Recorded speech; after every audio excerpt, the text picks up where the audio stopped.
کہ تم کو ہرگز کوئی نفع اور نقصان پہنچنے والا نہیں ہے مگر جو اللہ نے لکھا ہے، اور مومنین کو چاہیے کہ وہ اللہ کی ذات پر بھروسہ کریں۔ تو یہ سبق ہم دل سے تھام لیں۔ یہ جو حالات آتے ہیں اللہ کی طرف سے ہی آتے ہیں۔ اللہ دیکھنا چاہتے ہیں ہم مسلمانوں سے کہ تمہارا بھروسہ، تمہارا توکل، تمہارا ایمان تمہارے رب کے ساتھ کتنا ہے اور کیسا ہے۔ اگر اس گھڑی میری موت آ گئی تو میں کون سا ایمان لے کے جا رہا ہوں؟ If I were to die this given moment, what level of iman will I return to my Allah with?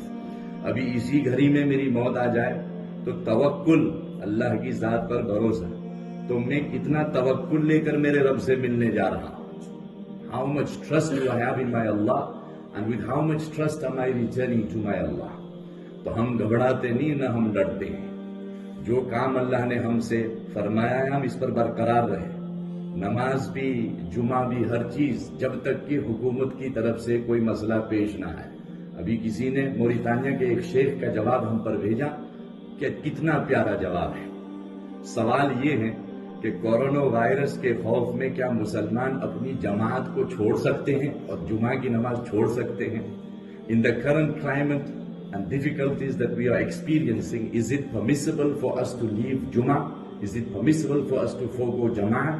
تو قرآن شریف سے جواب دیا کہ خوف میدان جنگ میں، on the battlefield، جب مسلمان ہیں اور بالکل کھلا دشمن سامنے ہے، the Muslims were facing the enemy on the battlefield، وہاں بھی اللہ نے نبی صلی اللہ علیہ وسلم کو جماعت چھوڑنے کی اجازت نہیں دی، بلکہ آیت نازل فرمائی فَإِذَا قُمْتَ فِيهِمْ، کہ جب آپ ان کے درمیان میں ہیں، آپ کے پاس اسلحہ ہے، دشمنوں کے پاس بھی اسلحہ ہے۔ When you are in the battlefield, you are with weapons and so is the enemy. Then you will perform salah with the jama'ah۔ میدان جنگ میں بھی آپ جماعت کے ساتھ نماز پڑھائیں گے، لیکن میدان جنگ کی جماعت کی نماز، وہ ابھی جو ہم نے نماز پڑھی اس سے مختلف ہے۔ لیکن جماعت چھوڑی، اللہ کے نبی صلی اللہ علیہ وسلم نے جو حکم فرمایا کہ where there is a plague، جہاں طاعون ہے، کوئی داخل نہ ہو اور کوئی وہاں سے نکلے نہیں، ہے کہ نہیں؟ لیکن نماز چھوڑنے کا کوئی ذکر فرمایا؟ دجال جو سب سے بڑا فتنہ ہے، جب وہ دنیا میں آئے گا تو ہمیں اجازت دی کہ نماز نہ پڑھنا جماعت سے، نماز چھوڑ دینا؟ بلکہ صحابہ نے سوال فرمایا کہ اللہ کے نبی ایک دن اتنا لمبا ہوگا، اتنے سالوں کا، how many نماز do we perform؟ تو نبی صلی اللہ علیہ وسلم نے یہ فرمایا قیاس کر کے نمازیں پڑھنی پڑے گی، ہر دن کی جتنی نمازیں اس حساب سے نماز پڑھنی پڑے گی۔ So الحمدللہ، اللہ کا فضل ہے، we have not reached panic mode yet and we will not panic, we shouldn't panic۔ ہر چیز دعا کرے کہ اللہ ہماری نماز باقی رکھے، ہماری جماعت باقی رکھے، کسی کو اللہ مسجد سے محروم نہ کرے۔ یہ تو ضرورت ہے کہ اگر مسلمان اللہ کے گھر میں آ کر کے اپنے رب سے مانگ لے تو مسلمانوں کی برکت سے تمام کفار کو اللہ بچا لے گا۔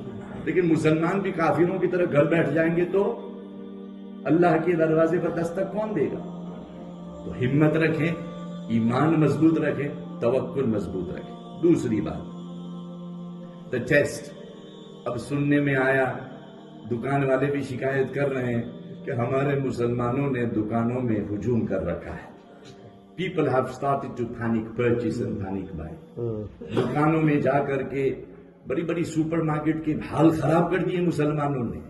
یہ مسلمانوں کے اخلاق ہے؟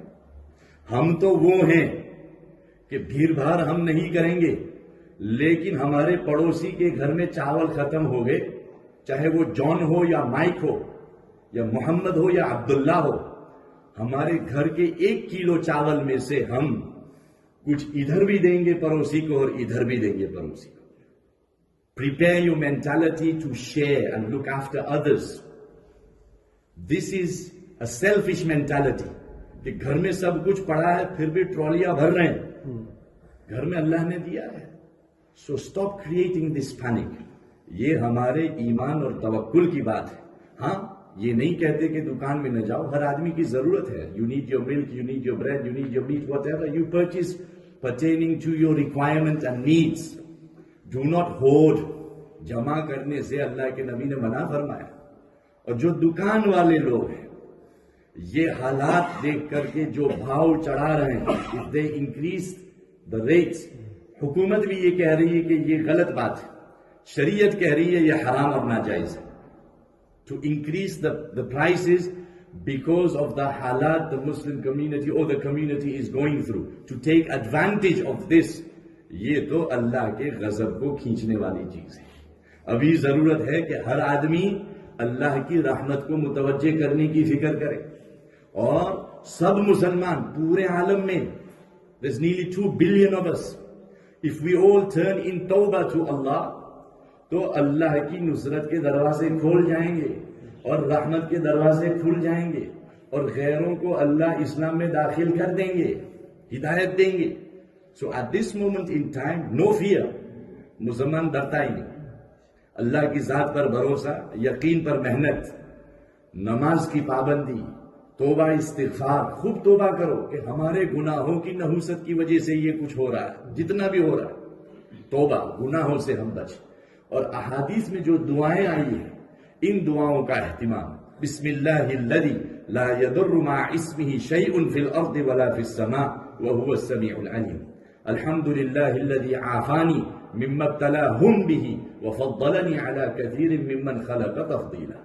اور دوسری بھی دعائیں ہیں احادیث میں. ان دعاؤں کا اہتمام, ہر نماز کے بعد آیت الکرسی پڑھو, ہر نماز کے بعد آیت الکرسی. صحیح حدیث میں فضیلت کیا ہے, what is the benefit of reciting آیت الکرسی؟ نبی صلی اللہ علیہ وسلم نے فرمایا کہ تمہارے درمیان, کون جو آیت الکرسی پڑھنے والا ہے نماز کے بعد, اس کے اور جنت کے درمیان کون سی چیز ہے رکاوٹ؟ موت. اگر جنت میں لے جانے کے لیے موت ہے تو کل آنے والی ہو تو آ جائے, عشاء کے بعد آنے والی ہو تو مغرب کے بعد آئے. ہم تو تڑپ رہے ہیں کہ کب ہم جنت میں پہنچ جائیں, کب ہم اللہ کے مہمان بن جائیں.